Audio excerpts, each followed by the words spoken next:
ఆయన బ్రహ్మగారి తలకాయ తుంపేశాడు. తుంపేస్తే ఆయన బ్రహ్మగారు బ్రహ్మహత్యాపాతకం వచ్చింది. పరమశివుడికి బ్రహ్మహత్యాపాతకం ఉంటుందా?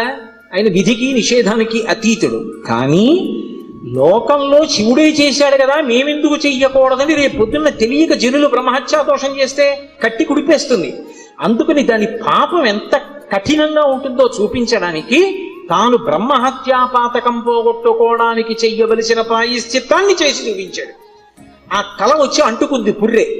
ఆ చేతికి అంటుకున్న పుర్రెతోటి కపాల భిక్ష అందరినీ భిక్షాటన చేస్తూ లోకములన్నీ తిరిగాడు.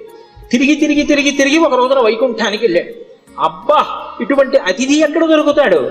ఊరక రారు మహాత్ములు మా రథముల ఇండ్ల కడకు వచ్చుటెల్లన్ కారణము మంగళములకు మీరొచ్చుట శుభమాకు నిజము మహాత్మా అంటాడు నందుడు గొర్గుడు వస్తే దశమస్కంధంలో.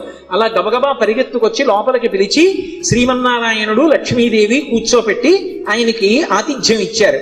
ఆ ఆతిథ్యం ఇచ్చినప్పుడు ఏదో లౌకికంగా ఉండినటువంటి అన్నం పెట్టలేదు. భిక్షాన్నంగా ఏం పెట్టారంటే మనోరథము అనబడేటటువంటి ఒక అద్భుతమైనటువంటి అమృతం ఉంటుందిట. అది ఒక్క వైకుంఠంలో వాళ్ళ దగ్గరే ఉంటుంది.